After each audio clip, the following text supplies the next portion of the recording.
Welcome to the GovDiscovery AI podcast with Mike Shanley, delivering actionable expert insight and AI-enhanced business intelligence for defense and State Department markets. Here's your host, Mike Shanley. Welcome to the GovDiscovery AI podcast. I'm your host, Mike Shanley. Today, our guest is Mike Derrios, former Deputy Assistant Secretary for Acquisition and Senior Procurement Officer at the U.S. Department of State. Definitely an anticipated episode. Mike has 5 years of experience with the State Department and a long experience with the federal government before then. We'll get into all that. Mike recently left within the last month the State Department, so very interested to get his perspective on the state of the State Department market. Mike, thanks a lot for being on the podcast today. Well, thanks for having me. Well, Mike, let's get right into it. What is the state of the State Department market? So I think it's going to be a good conversation. Let me preface by saying that obviously none of my remarks, because I'm no longer with the department, none of my remarks are, an indication of any policy coming from State Department. This is me as a private citizen, just offering perspective as somebody that was there for a while. So, Mike, I think you've seen a real confluence of activity that has happened in 2025 that is going to shape the State Department market for, frankly, years to come. And there's a couple of drivers around it. We can get into all these, but the biggest one, I think, is frankly the movement of the USAID work. About 15% of mission set coming from that agency into the department. That's a huge driver. Right on the heels of that, a couple months ago, a lot of folks probably saw the America First global health strategy come out. I'm sure there's a lot of questions about, that. What does that mean? Happy to get into some of that as well. I think that's going to be something that is absolutely going to be a big driver for states market. And then there's some more inward facing things. The department is going through a major reorg right now, trying to get that all sorted out. And I think that's going to have a lot of ramifications for both international work and domestic facing work. And this isn't just germane to state, but obviously there's the basket of executive orders that came out that are impacting every government agency right now. A contract consolidation, the drive for commercialization, cost efficiencies. So I think that's absolutely going to play into how state does its contracting, going forward. And then I think, the last big driver I see that's going to move the needle in terms of, where state's going with the business of government it's the organization itself, the procurement and grant making function at state is going through its own reorganization as well. And I think that there's a lot, wrapped up into that. So to me, those are the big drivers, and I'm happy to, delve into any of those, as you like. Great. And I think one thing that'll be interesting to kind of keep as the context too, Mike, will be what do we anticipate what could change for this administration? Something like an executive order can be quickly reversed, where congressional action can't be quickly reversed. So I think that'll be interesting to keep in the context of our conversation. But let's get right into USAID. What is the state of the USAID market? Yeah, so a lot of folks are probably tracking that. Over the summer, Secretary Rubio moved about 15% of USAID's mission into State Department. And in conjunction with that reorg that I was talking about, you've got a lot of activity that happened in preparation for that. So state had to really gear up to figure out, all right, so how is this going to happen? So you had a lot of internal restructuring that needed to go into place. And then there's the 85% of the work that's not coming into the department. USAID is basically set up like a legacy organization, if you will, and they're going to exist for some period of time into the future to essentially close out that 85% of contracts and grants. If I had to tell you how long that's going to be, I mean, I'm sure that there are, political pressures to get that to happen super fast. Terminations don't happen, super fast, or closeouts rather. The settlements are going to take, I think, a while. So that's what's happening on the USAID side. There is still an organization that exists that's basically working to close out all of those activities that are not transitioning over to State Department. And the work that did transfer over is largely in global health and food, frankly. Those are the two prime mission areas that continued on. So, when you think about that as the backdrop, right, with now state trying to get its arms around how to deliver that part of the mission, there's a couple things that come into play. And I think I liken a lot of it to just a new business model, frankly. Um, as I understood it, as I was, working with, my USA colleagues as we were kind of going through this transition, a lot of the work, frankly, happened overseas, in terms of the business solutioning behind, the agreements themselves and then the execution. A lot of that rested with overseas. I think you're going to see State Department employ, especially with the strategy that's come out, you're going to see them employ a new model, meaning a lot of the business solutioning, the governance in terms of how the money's going to be spent, the accountability for the money being spent is going to be at headquarters with the field executing. So a slight shift in terms of how I think you're going to see the two departments manage a foreign aid, especially. But that's a big driver. And then the strategy itself, the New America First global health strategy itself, I think that is a sea change, frankly. You're going to see a lot of impact, I think, to the NGO community, because what this is basically now shifting um, the relationship to the country, the other governments. It is going to be less about State Department. I'm not going to say that there's no contracting and grant making that's going to happen with NGOs. That's not what I'm saying.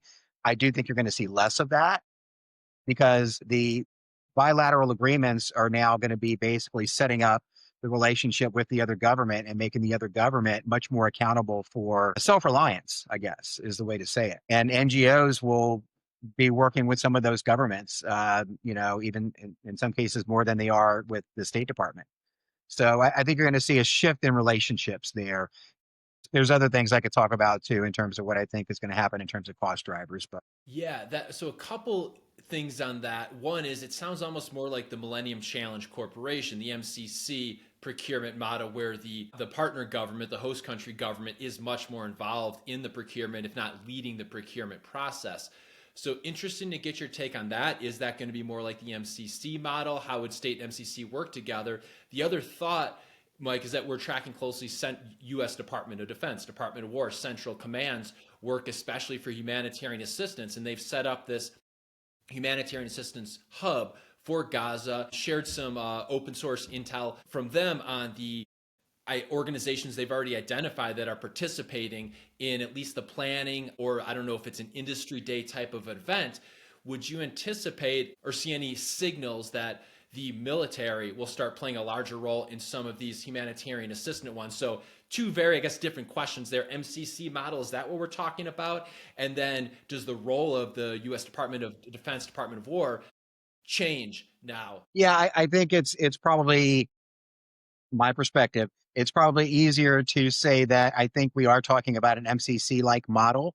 Harder for me to say what DOW's role is going to be going forward. Yeah, I think that it's absolutely going to be more of a business investment relationship, if you will, between governments. I think that's what you're going to see in the new strategy. State Department, brokering, a relationship, a partnership with the host nation, and then the host nation having to do some of its own contracting and maybe grant making.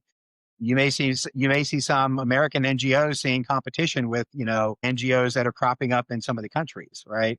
I think NGOs are going to have to American NGOs are going to have to figure out how to partner and employ local actors a little bit more than they have in the past, because I think there's going to be a push for some of that. There's also, I think, going to be some big cost drivers, for the American companies that are doing the work. NICRAs, for example, I think that the indirect cost rates and how that gets sorted out is going to be very different now that state is sending its money to the other government rather than contracting and grant making with organizations, doing cooperative agreements with organizations stateside. And it's just that shift in relationship is going to play out in a variety of different ways. But yeah, I think that it's definitely much more like probably an MCC model in terms of and I'm going to have a hard time moving away from Department of Defense. I'll try to say Department of War, but in terms of what their role is and will they take more of a proactive approach in this space, I think that's still left to be decided. My gut says that's probably not where they want to be. and they would prefer for state and other organizations to be in that space, and obviously they have equities there, but I don't know that they want to be in the driver's seat there. That's just And gut. Mike, we had former Chief of Staff of the U.S. Army General Casey on the podcast, and basically said the same thing. Humanitarian assistance is critical to what the U.S. defense's national security needs are. The military is not trained for that, and they do not want to be doing that. So, yeah, we're interested to see how that will play out. Then, I guess a direct question then is when is the next USAID RFP, USAID in quotation marks, R-type-esque RFP coming out? My understanding is this 15% is now internal at Department of State. The priority is identifying, who's leading it, who are the COs, what's the internal structure and reorg look like for managing these programs. And then a step after that would be starting to work on what are the next procurements, what are the rebids, all of that. But what can you say about when the next, again, in quotation marks, USA type of RFP or RFA or procurement document might come out from state? Yeah, well, the first thing I would offer there is we got to get out of the shutdown. I mean, nothing is happening right now, as we know, and it's a skeleton crew everywhere. So you're just not seeing, frankly, many or any RFPs coming out of State Department likely at this point. I think once the lapse is over and folks are back supporting, business as usual, I think you will see, frankly, a deluge of activity coming out. And I guess this kind of gets me into, the driver around the reorg itself. So the state is still trying to solidify the reorg. I think that's fair to say. So on paper, for the most part, everyone knows how it is supposed to sort. I think that there's still a lot of HR work and system coding and things like that still have to happen. But there's also probably some business process work that's happening. A huge entity that's going to be, frankly, driving much of this is going to be a new undersecretary, organization for humanitarian assistance and foreign aid. You're gonna see that be the hub for governance and for that accountability that I was talking about, and real driving the business aspect of these bilateral agreements, I think. And so that's absolutely coming into focus, but I think there's still it's so new. I mean, the transition happened officially in July, and then we had a couple of months to close out the fiscal year. So I think everybody is still trying. And then obviously we went into a shutdown. So I think when folks come back, they're going to be very focused on trying to solidify that organization and figure it out. What those baton passes are between headquarters and the field. Exactly how is it going to work? I think there's still a lot of program shaping that needs to happen for that. But I think the RFPs you're still going to see activity. I mean, we were still letting RFPs, near the end of the fiscal year. You'll still see business coming out. I just think that they're still sorting out some of the process work and the policy stuff. In terms of how procurement fits into it. So when USAID was announced as kind of standing down, and we knew that we were going to be taking this work in, I sat on a committee with, probably close to 100 people, frankly, that were all kind of focused in different areas. And so some folks were going to own the work coming in. Others, like myself, were in a mission support function, and we tried to really plan this out as much as possible.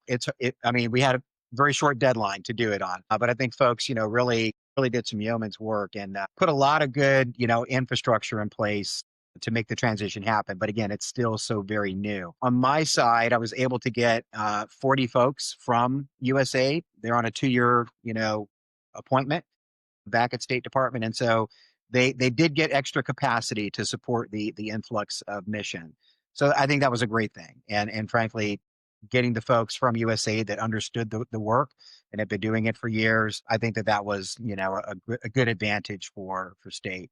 So I think you've got smart people that know the world of work and they were helping our contracting officers and grants officers to kind of understand it better as the work was coming in. So I think it's going to come together.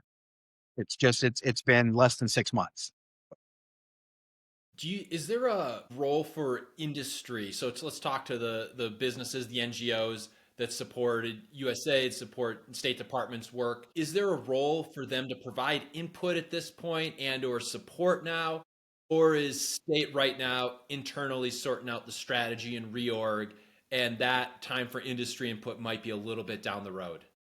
I think it's the latter. Yeah, I think that they're still trying to get the house in order. I think there's absolutely an interest in talking to industry. You have to talk to the industrial base that understands the world of work as well. And USAID was fantastic at that. They had a very healthy communication apparatus, and frankly, it's something that I was always jealous of on the state side. Like, we need to be doing more of what they do in terms of the outreach, the communication with industry, and some of those folks were able to come over that were doing that work. So I think that there is absolutely an interest in talking to industry. Hard for me to tell you when they're going to open that aperture, but yeah, absolutely, they're going to need to talk to the experts in the field that have been doing it.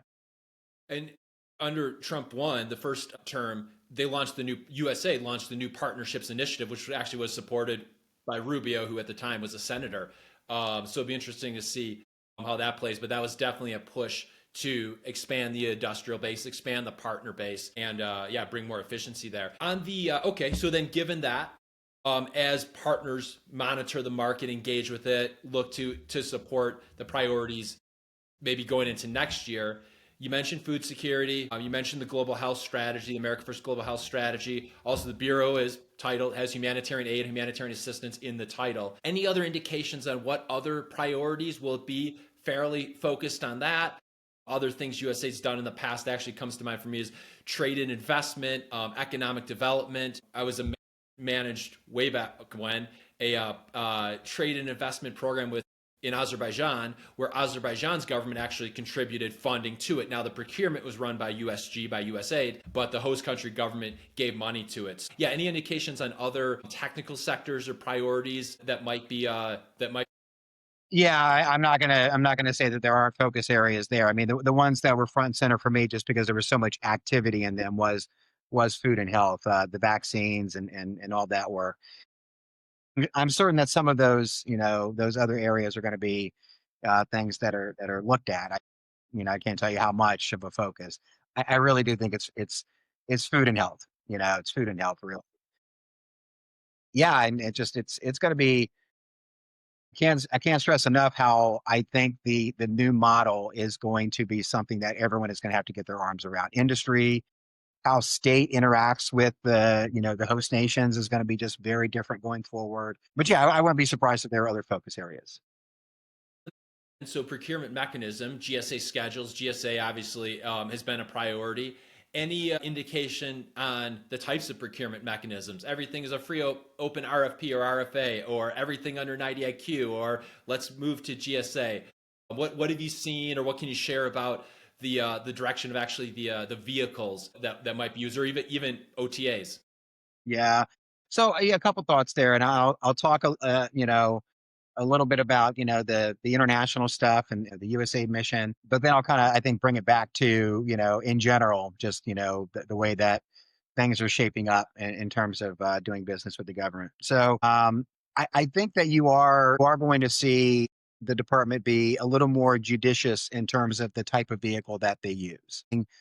A lot of focus on, okay, is this a grant or is this a contract? And really honing in on the definitions of those instruments, and wanting to make sure that if something is a true fit for a grant, then it's a grant. If it's a true fit for a contract, it's a contract. So I think you're going to see that. Uh, you mentioned OTAs. We were trying to get OTA authority, for the entire 5 years that I was there at state. We weren't able to get it. USA does have some OTA authority. It's limited, but uh, the thing is, the new SPE will have the opportunity to flex some of those policies. Essentially, before I left, the delegation of procurement authority down to me gave us the ability to use the same policies and the same instruments that USAID had on the state side to execute that body of work. Right. So I think you will start seeing state possibly leverage some things that it hasn't in the past, like potentially OTAs. I do think that cooperative agreements are not going to go anywhere. They're still going to be used, but I think there's also going to be a very hard look at when a cooperative agreement is the right fit and when it's not as well. And that kind of just leads me into, where things are at in general with, selecting, a contracting mechanism. You mentioned GSA. Yeah, we were just along with everybody else. We were trying to put a proposal together to begin working with GSA through the One-Gov initiative, and had identified basket of contracts, percentage of contracts that fit the definition of goods, commercial or uh, domestic common goods and services, I think is the language. And state is a little bit of an anomaly because of the international mission. And the argument that we were making, frankly, is that even if it's bought domestically at headquarters, if it's supporting the international mission, it's international. And I think for the most part, GSA agrees with that. So we might be, and I got to stop saying we, I'm no longer there, but the department might be one of the rare exceptions in terms of, large percentages of contracts going over to GSA. Work is going to go over, and it should, because that frees state up to focus on the more strategic mission, contracts, and sending over, recurring services, software, that kind of stuff, to GSA makes good sense. But I think that you will over time see less IDIQs at all the agencies because of this, because of the centralization. Interesting. And what about, so it sounds like potentially more contracts rather than grants, and cooperative agreements. What about small businesses? Where are you? Where's the conversation with small business utilization, prioritization, and then also the different certifications within that small business conversation? Yeah, the Small Business Act is still there, and it's something that every federal agency has to focus on. I expect the goaling, will be robust, just like it has in the past for every agency. I think that the thing there is some of the changes that have come with the RFO, the Revolutionary FAR Overhaul. I think that we can expect, because you know there's latitude now to do things that just frankly wasn't there, in the past. How competition works with the 8A program, I think, is going to be something of interest. So small businesses are, my personal opinion, they are the economic engine of the country. I mean, every federal agency needs to continue to support the small business mission. I think that the goaling might not be as, you know, high in the future, just to be honest with you. And I think that the way that small disadvantaged businesses are looked at is going to be a little different, because of some of the changes that are coming, like with the 8A program, for example. But yeah, I don't think you will see State Department move away from the small business mission whatsoever. I think how the consolidation works with GSA, I think how the commercialization, the drive for more, commercial products, how some of that work, plays out. And then there's also things too, I think, that are just impacting the federal market in general. CMMC, I mean, that is prime time for DoD. And I think you're starting to see civilian agencies pay attention and start to incorporate, some things into language into contracts, expecting that there will be a push potentially on the civilian side as well. All these things are cost drivers, right? All these things are cost drivers. They affect how small businesses are going to have to think about how they market. Should they start, looking more at the GSA schedules than they were previously, if some of the big agency GWACs are going to go away? Again, I think a lot of this is still fuzzy right now. I don't know that it's 100% in focus yet. But yeah, I think small businesses are going to have a lot of things to try to contend with as they think about how to do business with state and every agency going forward. So you mentioned the revolutionary fire overhaul. From your perspective as senior procurement exec, what have you seen that's been most, I don't know, the most significant changes that have come through there in terms of what's actually going to affect how the procurement process works? Yeah, I had a thought, but I guess I'll preface it by saying, so much of it is brand new. I mean, OMB OFPP did all of that tremendous work to get, I'm shocked, frankly, that they got it done in such a short period of time. They did all of their work to do the deviations, and then the departments had to, in kind, do their deviations. as I was leaving, we were almost in lockstep, with everything that had come out. They were cranking out, the deviations themselves. But just because you've got now, the new language out there, right? That doesn't mean that people have necessarily had a lot of time to play with it, right? And this fiscal year was a bit of an anomaly in the sense that, you were building the car as you were, driving it in terms of policy. I think this fiscal year will be the one where we'll really start to see, how agencies are going to react to it. I'm going to be paying very close attention to the rulemaking. I think industry will be very vocal as they should be. And I guess this is the example I was going to give you. One thing that I know I've heard is that industry is trying to figure out the aspect of, it looks like now there will be the opportunity to have BPAs under IDIQs, trying to understand, what does that mean? What is that? And that's just one example. I mean, I think you're going to see hopefully a very robust public comment period that informs, the rulemaking, and frankly makes the regulation, better. But yeah, I'm excited about it. I think that if you ask if you ask any procurement professional that's been doing this for a long time, a lot of them will say they're probably a little skittish about change, right? Because if you haven't had the opportunity to get flexible and play in that gray space, it can be a little jarring. But I think a lot of folks will tell you, yeah, we've been waiting to see something come out where we had, greater latitude. So yeah, I'm excited to see what happens. Yeah, I don't think I've heard anyone say the FARs and 8Rs were perfect and they should never change.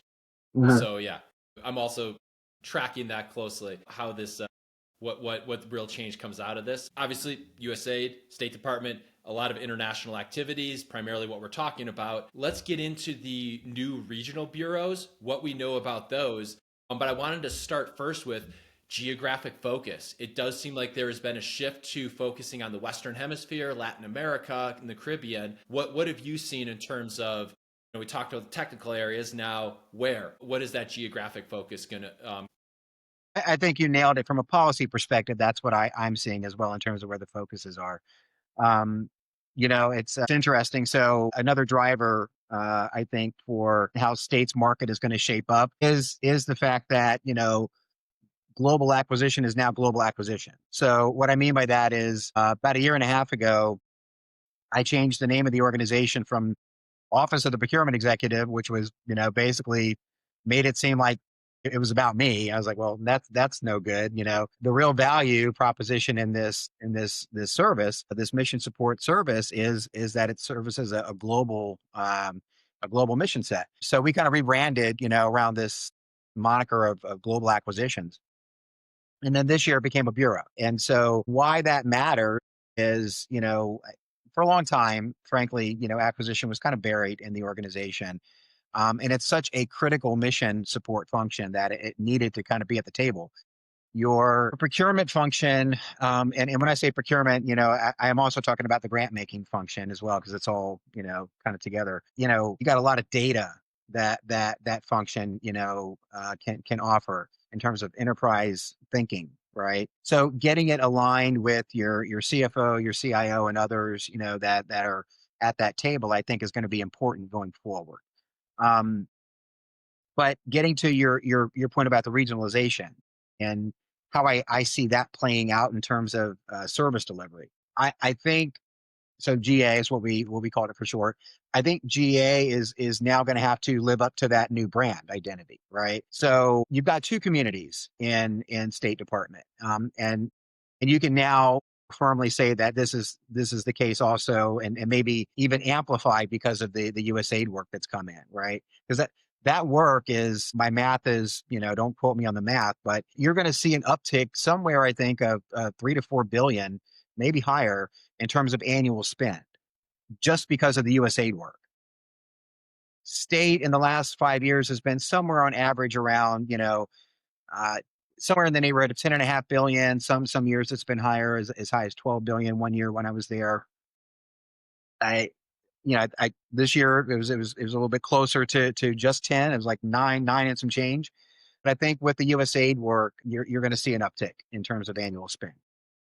And because of what we just described in terms of how that work is going to be, managed, and how critical it is, I think you're going to see GA need to really think about servicing these two communities, differently, but also the same, right? When I say two communities, the headquarters workforce and the overseas workforce. So USAID, for example, had fully warranted contracting officers in the field.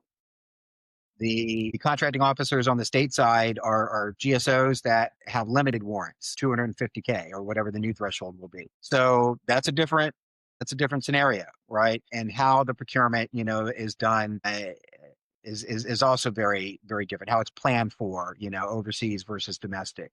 The needs of that workforce are just very different in terms of training. What they need in terms of training is different than your headquarters. So I think you're gonna see GA need to really focus on that going forward. And then the last thing I'll offer there is I didn't get this done, unfortunately. It's one of the things I was really hoping to see accomplished. But along those lines, what I was just describing, we saw that need already. I mean, years ago. I just think it's exacerbated because of the fact that the USA mission has come in. But we were really thinking about how to push the headquarters expertise out into the field in regional models. So state has always had a regional procurement center in Germany. It's a good model, but they get overwhelmed because it's just one center trying to accommodate the entirety of State Department's regional activity. And when I say regional activity, I mean overflow capacity, right? Overflow in terms of transactional support, and then also just offering close to real-time policy support. So we were hoping to try to replicate that model in each region, but probably a much smaller footprint. And then also, getting creative in terms of how we employed that model in the regions, meaning some of it could, be in person, maybe some of it could be virtual, but still, you're still accommodating the time zone, if you will. So those were some of the things that we were trying to get done in terms of regionalization and how to best focus or best support the procurement and grants actions that are going to be driven by the policy emphasis.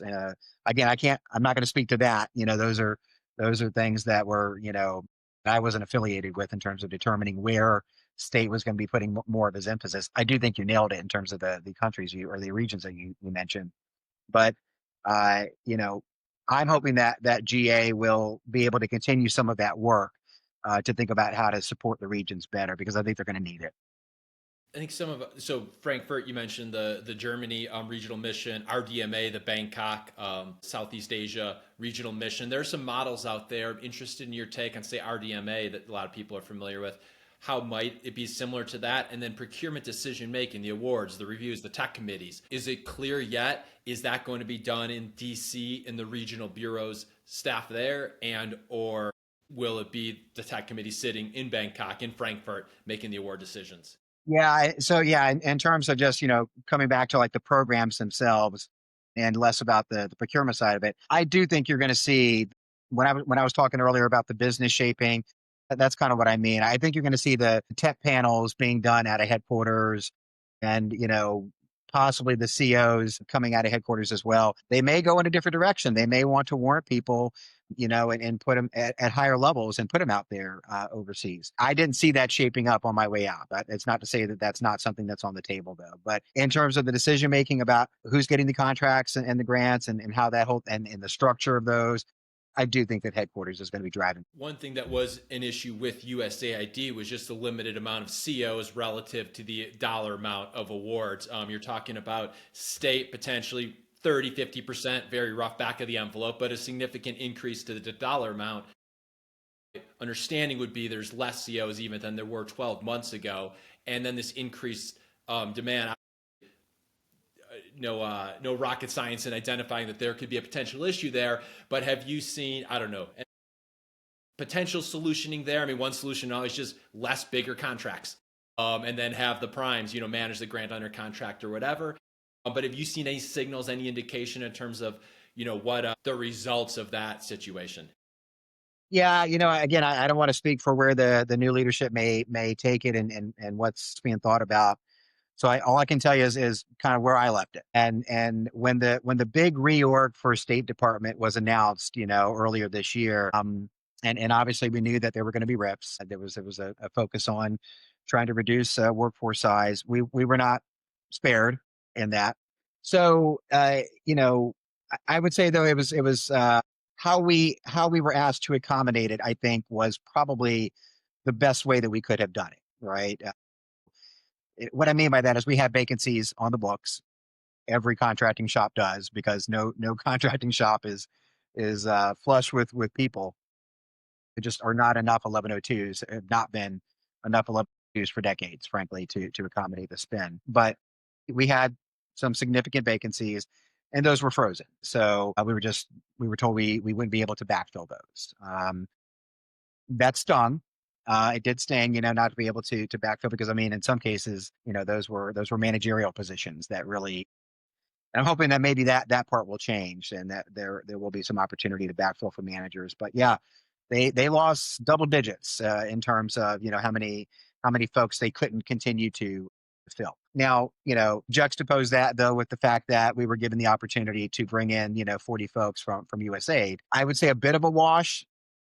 The challenge is that the USAID positions are temporary, so they're really 2-year positions, and I don't know where the department will want to go with that. I mean, my hope is that, frankly, they will convert them and give the organization the opportunity to keep them, because I do worry about capacity. I was able to get the organization plussed up by about 20% in the 5 years that I was there, and that was just, frankly, bringing it up to standard. I think we were at standard. That still wasn't doing it. There are some big departments that have less spend than the State Department, and much healthier workforces than state had. So I was trying to get the department to invest more in the acquisition workforce. We'll see how it plays out. I do have concerns about capacity. You know, Along those lines, I mean, I think one of the things that the department should really focus on is really lean in on the category management and strategic sourcing piece of things. That's where the administration is going. It's where they're at. I mean, with all the executive orders that we've seen, and a lot of the work that we did over the last 5 years, ironically, has set GA up to be successful. So I'm hoping that the new leadership will kind of latch onto that and put that in place, because aggregating your demand, if you will, and looking at combining requirements, consolidating requirements rather, before you go to market, before you go to GSA, for example, and say, hey, this one's going to be yours, but let me hand you a deal that's this big instead of this big, right? That would really benefit the budgets in the program offices, and it would really benefit the contracting staff, whether it's at the State Department side or a GSA, when you can reduce the number of transactions for the same type of requirement. So we were moving in that direction. We had crafted a category management service delivery model. Physically, the organization was going to be structured that way around the categories of spend. Where you really get the benefit there is in IT and professional services mostly, because a lot of the other world of work at state is very unique around diplomatic security work and the overseas facilities, and so those were not going to really be as affected by category management, but the other two were. And that's where I think you could see a lot of reduction in transactions that would offset, the concern about the capacity being there. So we touched on industry engagement a few times. What might that look like? Again, you mentioned they're getting the house in order, sorting out what it's going to look like internally right now. Obviously, the people that worked with USAID were used to the business forecast that was updated regularly, the reverse industry days, some of these overseas business conferences. What would you anticipate, maybe not in the next couple weeks, more likely later into FY26 next year? What might industry engagement look like? And again, the purpose of all this is for organizations that want to align their approach, their mission with the State Department priorities, things like what you just shared in the what's going on internally in the acquisition team. This is all important to know as you engage with State Department and plan out your strategy over the next year. So what are the signals you have seen in terms of what they might want to do on industry engagement? I think that again, there's going to be a need to talk to industry. I think we had tried to build out our own acquisition forecast at State Department, and budget but constraints kicked in. Just a variety of challenges associated with that. I don't think that you're going to see state roll out its own forecast, unfortunately. I think that what you'll see is them probably latch on to GSAs, but I think a lot of agencies are just going to do that. And feed their upcoming opportunities, anticipated release dates, things like that into GSAs. Is that what you're? Yeah. Yeah. I think that's where industry can likely expect to go to see State Department's forecast is the GSA system. However, before I left, I'd given some approval for folks to start developing some internal tools, we'll say, that would feed that better, and that would also create a platform for the department to still do some of those things you were talking about, like the reverse industry days, the quarterly. We were doing quarterly outreach sessions where we had all of our division directors on the line, and they'd run through their top, top 10, top 15 contracts, again, kind of by category, if you will. We were doing that, all of fiscal year 24. The 25 was, again, a bit of an anomaly. We were mostly focused on just adjusting to changes coming from the executive orders and then the reorg and the new structuring. I hope to see them get back to that. I think those quarterly sessions were valuable for industry. And I think that there's more mission to talk about now, of course, with the USAID work. So and that's not a heavy lift. I think that's easily done. But yeah, there was definitely a team of folks that were interested within GA and creating internal tools that would help to aggregate the information better, right? So if we're gonna feed this stuff into the GSA system, fine. But how can we leverage our data so that we can still talk to industry, right? Outside of what you see in the system. And I think that there's an interest in that. I think it's still just the movement of GA to a bureau is literally brand new. I mean, that was happening on my way out the door. So that I think probably still needs a little bit of time to settle. And then once they sort out like what their acquisition priorities are going to be going forward, I'd be highly surprised if industry communication wasn't in. So great. Given all that, what's the so what for industry, for established partners, for new partners, for the local partners, the international partners, as they think about their State Department engagement strategy? And let's focus maybe not on that 15% of the ongoing contracts. That's a little bit different, but more even those organizations or anyone else that wants to bid on and win future contracts in global health, in food security, humanitarian aid from the State Department. What would some recommendations be for them at this point? Yeah, I think the biggest one is sharpen your pencils. There is going to be a sincere desire for cost efficiency. And I think that companies can expect to see acquisition strategies that are put out there that kind of force them going in that direction. And I think that putting your best foot forward to not just deliver the mission outcomes, but do it in a cost efficient, manner is going to be something that is going to win the day for companies. So if that means that large organizations that, kind of previously had a particular model, right? They knew what they could do in terms of their indirects. They knew how to spread their costs. I think it's a new day. And I think that a lot of companies are going to have to revisit their pools. So that's probably the number one for me. I just think cash is king right now, and I think you're going to see, especially with an agency like State Department. I don't think that. I think a lot of the civilian agencies are going to see reduced budgets. There's just going to be a lot of focus, obviously, on DHS and Department of War right now. Uh, and an agency like State Department is going to have to be, even more of a penny pincher, than they were before.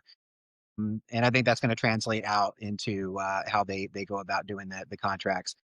And I think you're going to see much more oversight focus on the grants as well.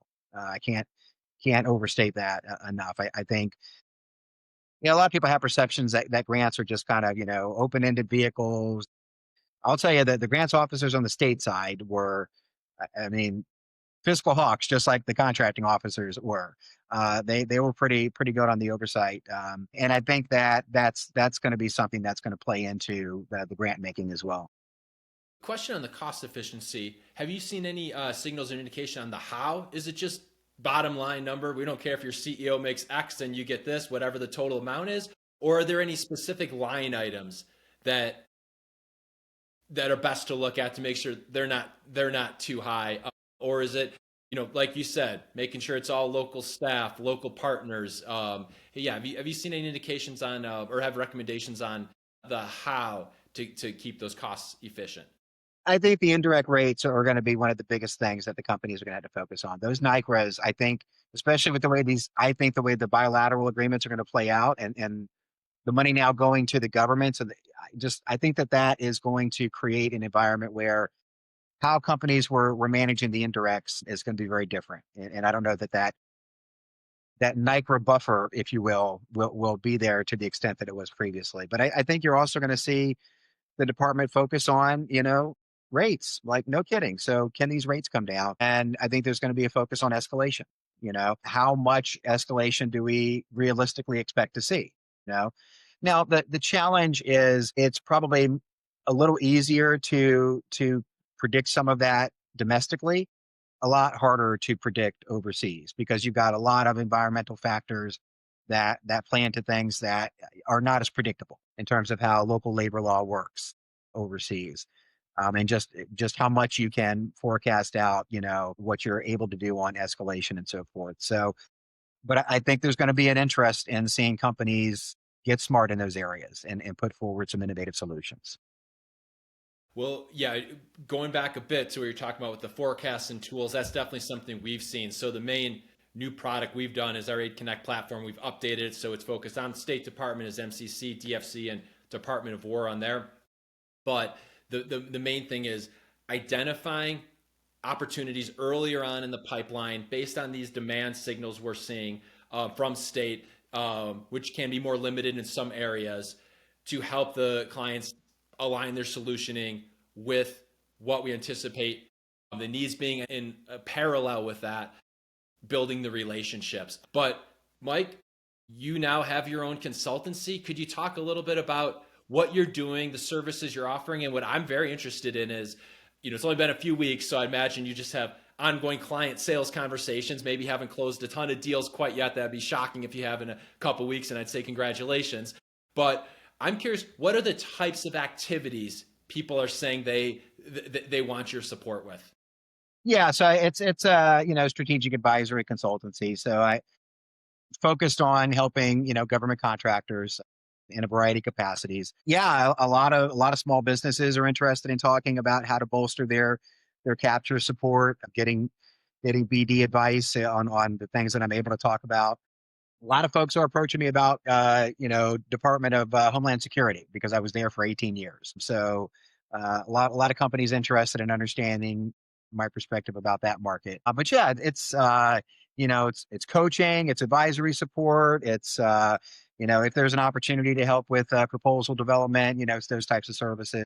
Looking at the Shipley gates and figuring out how to get a little more strategic about it, as companies are going through those processes in terms of their pursuits. Yeah, I won't take up too much time, but I've also played around with an AI tool that kind of brings more of an evaluator's lens into into capture pursuits. So looking forward to talking to some companies about that. But yeah, it's been busy. I'm busier than I thought. Talking to some big companies, talking to some small companies. In general, I guess I would just say, I'm interested in seeing successful government contractors because that translates to successful government missions, and that's what I care about. Mike, and that's was been our mission from the start, is make government more efficient. And it's helping the partners to align their strategy, align their approaches, to find out what is a fit, how to pursue those, and earlier on identify what's not a fit for that so that their overhead resources are most efficiently used. Mike, how can our listeners get in touch with you? How can they learn more about your services? Yeah, so Derrios.com. There's the website, and info at Derrios.com is the email. But yeah, just go to Derrios.com and you'll see a contact page there and reach out. Love to chat with you. That's DERRIOS.com. Mike, plenty more to get into. I think that's where we got to leave it for this episode, but really do appreciate you coming on the podcast, sharing your insight. I think that what's so valuable is just learning what is going on, where is the State Department at internally, so that our network, our clients on the industry side can best position their strategies and approaches as they look over the next couple of years. So this has been really insightful. I've learned a lot from you today. So thank you again for being on the podcast and sharing your insight. I appreciate the opportunity. It's a fantastic mission, and I'm excited to see that folks are excited about it. So thanks for the opportunity. Great. Well, and I'm sure we'll be inviting you to be back on sometime next year for an update on things, Mike. So thanks a lot. Take care. Have a great day. Bye. Thank you for tuning in to the GovDiscovery AI podcast with Mike Shanley. GovDiscovery AI leverages our team's decade of experience winning federal funding to deliver federal growth intel to sales, proposal, and capture teams working in defense and civilian markets. Each market intel report is delivered by federal growth experts leveraging our proprietary deep data discovery process. If you enjoyed today's show, be sure to subscribe wherever you get your podcasts and connect with GovDiscovery AI and Mike Shanley on LinkedIn, or learn more at govdiscoveryai.com.